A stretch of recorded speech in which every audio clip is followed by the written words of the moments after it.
Hello guys! Hello Libra! Welcome dito sa aking channel, Kapalaran 888. Welcome guys! Alamin natin kung anong messages, vibration, gabay, energy para sa inyong lahat. Ito ay general reading. Messages para sa lahat ng Libra friends natin na nanunood. Thank you guys sa lahat ng mga nanunood dito sa aking channel. I hope na makaresonate kayo dito. And if ever man hindi makaresonate, pwedeng may kakilala ka na cross-watchers or pwedeng mayroong kakilala ka na may sign ng Libra or ikaw lang yung nakarinig pero ito ay pwedeng sa karelasyon mo, sa magulang, sa kapatid or sa kaibigan. Okay.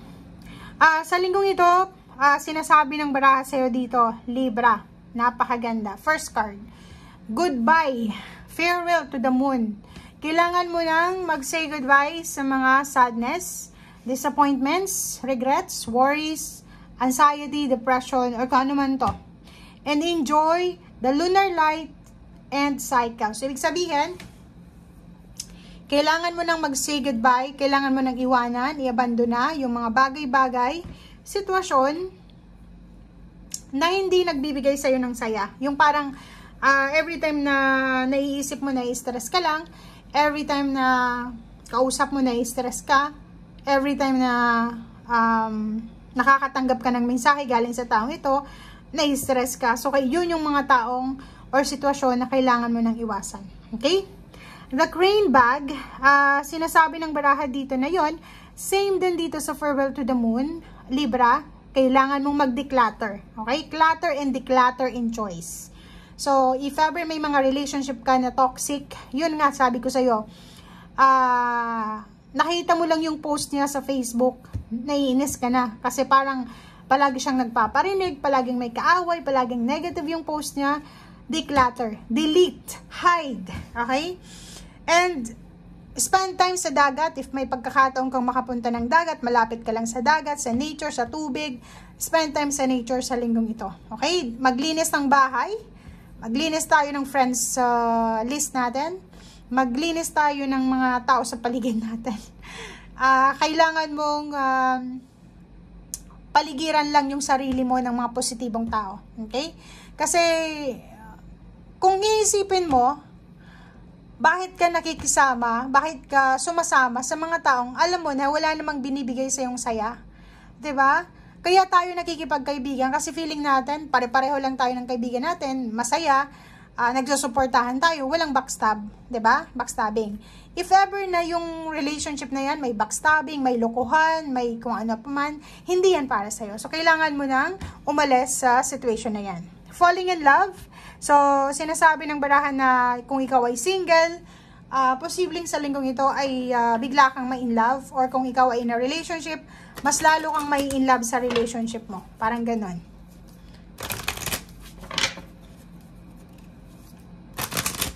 Okay, Libra. Comment down below yung mga Libra na may mga ganitong situation na may isang tao na palagi mong kausap and then after mo siyang kausap, bigla ka nalang manghihina. Di ba? Parang inabsorb mo lahat ng negative na energy sa kanya. Temptation, dreams, pride. So, sinasabi ng baraha dito na kailangan mong i-prioritize ang iyong pangarap. Okay? Huwag yung pride natin.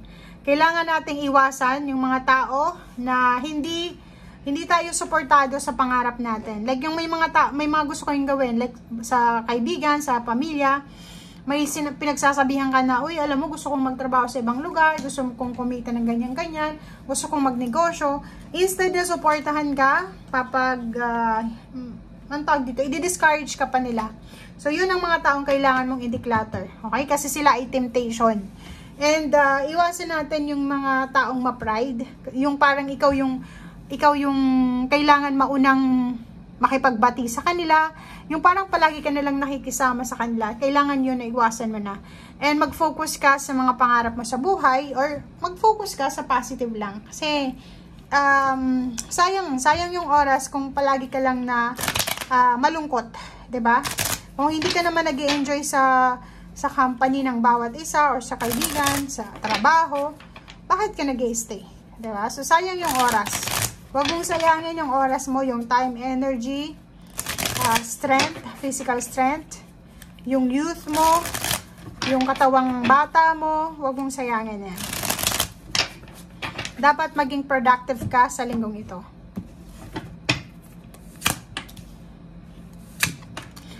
Dalawa yung damo natin dito. So, sinasabi ng baraha, goodbye to the old. Diba? Say hello to the new. Okay?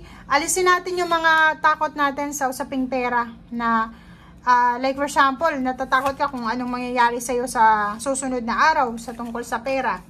Natatakot kayong bumagsak, natatakot kayong hindi matupad yung pangarap nyo sa buhay. Ang sinasabi ng baraha sa'yo dito, yung King of Pentacles and then Nine of Pentacles, pareho lang sila.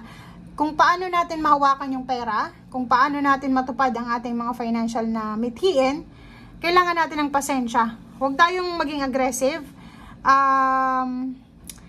Huwag tayong parang anong tawag dito, maging negative. Huwag tayong maging negative na isang beses pa lang tayo na reject, hindi na tayo tutuloy, parang ganon. Wag yung tawag dito, wag yung bigyan ng pansin yung temptation na hindi mo yan kaya, mahuhumsi ka, mahirap yung trabaho niyan. So, wag mong bibigyan ng pagkakataon yung mga negative thoughts, negative words na yan na naririnig mo sa paligid mo. Okay. So, nakikita natin dito may paparating na kasal. Meron ditong posibleng mag-o-offer sa'yo ng kasal, parang ganon. May mag-o-offer sa'yo ng free house or free lodging. Comment down below if yun ang needed mo sa ngayon. May mag-o-offer sa'yo dito ng friendship or pwedeng assistance, protection, guidance, mga advices, parang yun ang nakikita natin. Lalo na yung iba na hindi makapag-isip ng tama. And may choice ka din. So, ingat-ingat lang tayo kasi pinapag-ingat ka dito ng choice na to eh. So, if ever man, may nag-o-offer sa atin na emotional, like love life, friendship, kung anong ino-offer sa atin, kailangan mong alamin kung may hidden agenda ba to. Bakit niya ako tinutulungan? Bakit niya, like for example, kung may kaaway ka, bakit sa iyo siya kumakampi? So, make sure na alamin natin kung ano or kung sino, kung ano ang intensyon ng mga taong ito na lumalapit sa'yo. Okay? Kasi mayroon ditong the tower. Okay lang na enjoy yung situation natin. Okay lang natanggapin lahat ng tulong. But minsan, sa sobrang despair natin, tatanggapin natin kahit anong binibigay sa atin. Pero hindi natin alam, patibong lang pala yon. So, kailangan mong maging matalino. Sa linggong ito, or sa mga susunod na araw, everyday, kailangan mong maging matalino. Iwasan mo yung sobrang pagtitiwala. Okay? Iwasan mo yung sobrang pagtitiwala. Kasi doon ka talaga matatalo. Okay? Thank you guys. Bye!